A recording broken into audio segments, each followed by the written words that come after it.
Gwneud Bywyd yn Haws gan Hanna Hopwood Griffiths. Cyfri Instagram at GBYHAWS.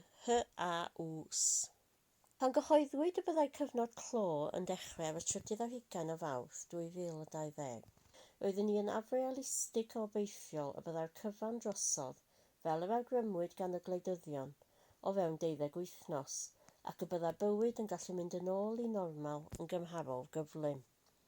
Ond, ganol Mehefin, a'r sylweddoli go iawn na fydda pethau'n llacio am amser hir, dyma benderfynu creu tudalen Instagram at GBYHAWS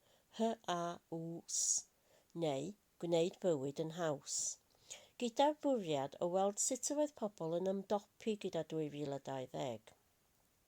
Roedd y syniad wedi bod gen i mewn gwirionedd ers cael fy mab cyntaf a Neirin yn 2018, ond oedd hi ddim yn teimlo'n iawn bryd hynny, ac fe gedwais ambell eitem mewn ffolder ar y cyfrifiadur. Wedi treulio cymaint o amser ym myd addysg, mae mis Medi wedi wreiddio'n ddwfn yno fel rhyw ddechrau newydd, ac ar drothwy tymor go wahanol, dyma feddwl y byddai gwyl y banc ddiwedd Awst yn amser da i lansio'r cyfri ar y platfform Instagram. Roedd hwn yn blatfform yr oeddwn wedi cael llawer o fydd ohono yn ystod y cyfnod clo, ers i mab Brynmor gael ei eni, reit ar ddiwedd Ionawr. Oherwydd nad oedd ymwelwyr iechyd yn gallu galw achos y pandemig, roedd cymuned Instagram wedi bod yn gymorth i mi gyda phethau fel cyngor am fwydo fron a syniadau am weithgareddau i'w gwneud, oedd yn addas i oedran a Neirin. Rwyf wedi ei weld fel lle positif a chefnogol ac rwyf wedi bod wrth fy modd yn gweld personoldeb y Gymraeg ar y rhwydweithiau hyn sy'n rhoi cyngor ar bob math o bethau, megis at bwydo rhai bach, at grŵp mamau babi, at cwls, at Adam yn yr ardd, at mam a lleiad, at croen. Heb sôn am y llu o fusnesau bach Cymreig sydd wedi codi yn ystod y cyfnod clo. Yn dilyn sgyrsiau cefnogol gan rai o'r bobl tu ôl i'w tudalenau hyn felly, dyma benderfynu mynd amdani. Doeddwn i ddim yn disgwyl denu rhyw lawer o ddilynwyr, a dydy'r niferoedd ddim yn bwysig. Yr un sy'n bwysig yw bod y rheini sy'n dilyn yn mwynhau ac yn cael budd o'r dudalen.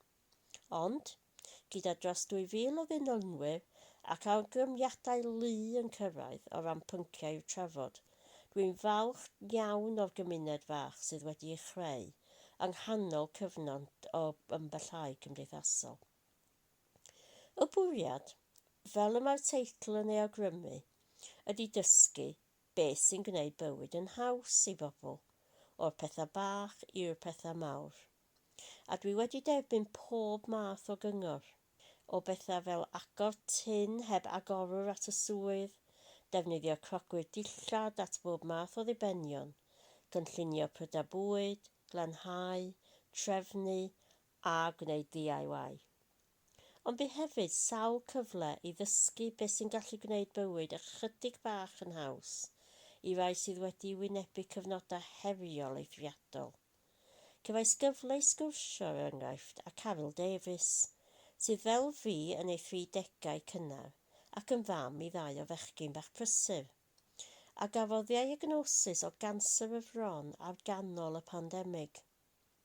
Roedd hi'n fraint dysgu beth sydd wedi gwneud bywyd rhywfaint yn haws iddi hi ac i dderbyn cyngor gwerthfawr o ran sut i beidio phoeni am y pethau bach.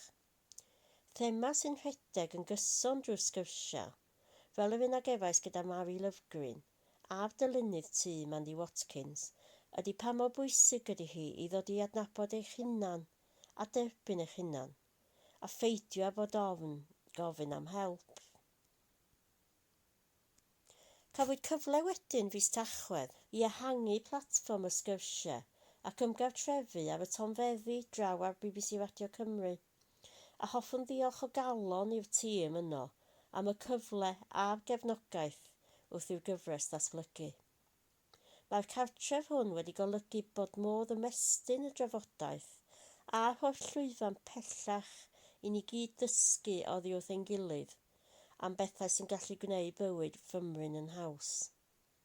Hyd yn hyn, mae'r ystod wedi bod yn un eang o drafod syndrom ofari polygodenog, polycystic ovarian syndrome, i gynllunio prydau bwyd, o endometriosis i ddyledion, ac o anhwylder panic attacks, i weithio o adre.